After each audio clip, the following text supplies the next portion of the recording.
Il faut le papier pour avoir du papier. Je m'explique. À partir du moment où tu fais de la musique, tu génères des droits. C'est quoi les droits dans la musique? C'est quoi la SACEM? C'est quoi mes droits voisins? Si tu te poses ces questions, c'est que tu es là pour faire des sous, des drahams, des répètes, du khalis, du wari. Relax and take notes. Je t'explique tout sur les droits d'auteur dans cette vidéo. Let's go! What's up les icos? What's up les migos? C'est ton boy Toumani dans le studio 629. Aight? Je suis artiste, producteur et j'ai monté mon label indépendant. Alors, si tu n'as jamais entendu parler de ces mots et que tu as signé dans un label ou que tu t'apprêtes à signer dans un label ou que tu as même monté ton propre studio, c'est important pour toi que tu aies des papiers. Tu vois où je veux en venir? C'est pour réclamer tes droits. Alors suis bien ces étapes et je t'assure que tu seras calé à la fin de cette vidéo sur les droits dans la musique. Avant de rentrer dans le vif du sujet, on va faire un petit rappel sur les droits de la propriété intellectuelle. Il faut savoir que la propriété intellectuelle relative à toutes les œuvres est protégée par la loi. La propriété littéraire et artistique, les œuvres musicales, ce qui nous concerne, est protégée par les droits d'auteur et les droits voisins. Il n'y a pas que les droits d'auteur dans la musique. Il y a d'autres droits. Bon, on a fini avec le cours de droit. On commence par les droits éditoriaux. C'est les droits qui protègent une œuvre et sa partition jusqu'à 70 ans. Qui est concerné? Number 1, l'auteur, celui qui écrit les paroles. Number 2, le beatmaker, celui qui compose la mélodie ou l'instru ou la prod. Number 3, l'éditeur, celui qui édite la partition et favorise l'exploitation commerciale de l'œuvre. 4. L'artiste-interprète, celui qui chante. 5. Le musicien, jeu d'instruments, instrumentiste souvent. Et 6. Le producteur, l'initiateur de l'enregistrement, celui qui finance et commercialise l'exploitation. Je vous ai cité les ayants droit des droits éditoriaux et à l'intérieur de ça, il y a les droits d'auteur. Qui gère les droits d'auteur? En France, c'est la SACEM. Dans chaque pays, il y a son équivalence qui gère les droits d'auteur. La bonne nouvelle, c'est que même si vous êtes en Afrique ou ailleurs dans le monde, vous pouvez vous inscrire à la SACEM. Vous allez me dire, ok, c'est payant, mais vous payez une seule fois. Je pense que ça coûte 150 €. Une fois que vous l'avez fait, c'est à vie, c'est fini, plus rien à payer. Si vous êtes auteur, compositeur, dans la plupart des gens qui regardent cette vidéo, je pense que c'est le premier papier qu'il faut avoir. Une fois que la répartition des droits d'auteur est faite, il peut en découler des redevances. Première redevance, la DEP, droit d'exécution publique. La DRM, les droits de reproduction mécanique. En gros, la DEP, c'est quand les sons ils sont diffusés en lieu public, bar, restaurant, salle de spectacle, etc. Et les droits de reproduction mécanique, c'est quand l'œuvre elle est gravée sur un CD, DVD, clé USB, streaming, etc. Qui déclare les droits d'auteur? Généralement, c'est un label qui le fait. Si tu es signé sur un label, c'est eux qui s'occupent de faire tout ça. Mais si tu n'es pas signé sur un label et que tu es en auto-prod comme moi et comme la plupart des gens qui regardent cette vidéo, je pense, tu peux le faire à la condition que tu adhères à la SACEM. Du coup, le fait d'adhérer à la SACEM est la solution pour pouvoir gérer tes droits toi-même. Ensuite, on a les droits phonographiques. C'est les droits sur l'enregistrement sonore, le master. Yes, est-ce que tu as tes masters?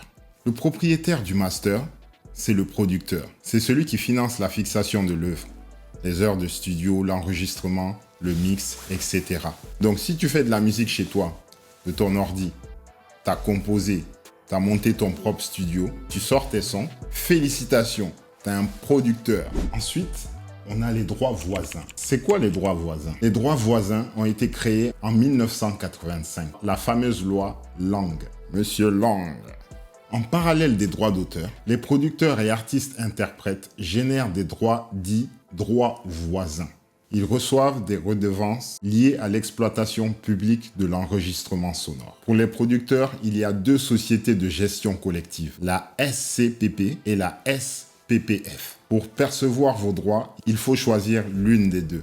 Pour les artistes-interprètes, il y a deux sociétés de gestion collective. L'ADAMI, c'est plus pour les artistes studio, ceux qui enregistrent. La Spedidam, c'est plus pour les artistes-interprètes de scène. Du coup, vous pouvez adhérer aux deux. À partir de ce moment-là, il suffit pas d'être inscrit à tous ces organismes de gestion collective et se reposer tranquille. Non, non, non, non.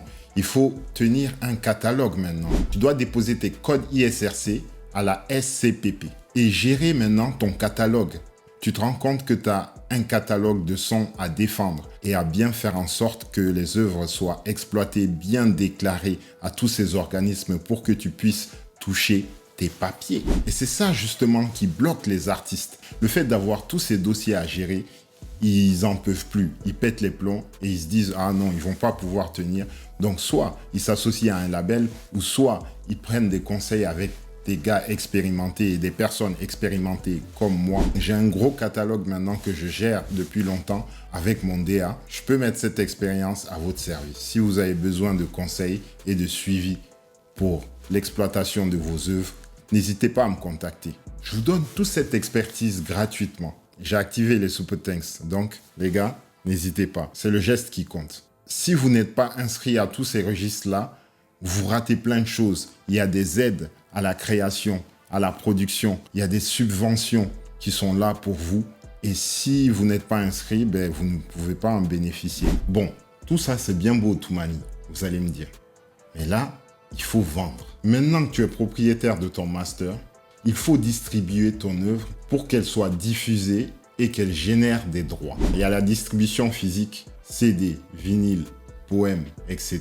Et il y a la distribution numérique, streaming, plateforme de téléchargement, YouTube. Le distributeur, c'est l'intermédiaire entre les lieux de vente et les plateformes. Spotify, Deezer, Apple Music. Le distributeur vous fait votre rapport de vente et vous paye en fonction des diffusions en tant que propriétaire du master. En contrepartie, il prend une commission sous forme d'abonnement annuel ou mensuel. Un distributeur, c'est quoi? DistroKid, TuneCore, CD Baby, iMusician. Et pour cela, il faut être chez un label ou créer son propre label. Pour bien résumer, il faut que vous fassiez la différence. Il y a l'œuvre, la composition et l'enregistrement sonore, le master. C'est ces deux-là qui génèrent des droits. Papier, beaucoup de papier, beaucoup d'argent. Vous voyez? C'est pas compliqué. Un grand merci à ma communauté TikTok, surtout grâce à cette vidéo qui a bien cartonné, dans laquelle je parlais des droits d'auteur. D'ailleurs, c'est pour ça que j'ai fait cette vidéo. N'hésitez pas à me suivre sur cette chaîne YouTube. Cette vidéo, c'est la première dans la liste d'une série de vidéos qui va parler des droits d'auteur et des droits sur la musique. Si je fais une vidéo sur tout ça, ce sera trop long. Pour vous faire gagner du temps et de l'argent, je vous ai créé un joli PDF dans lequel je vous explique tout ça en détail. Les droits d'auteur, les droits sur la musique, les droits sur les producteurs. Ça fait beaucoup, donc n'hésitez pas à télécharger. Le lien du PDF est en description dans cette vidéo. En attendant la prochaine vidéo, je vous souhaite le meilleur pour votre carrière. Toumani, let's go!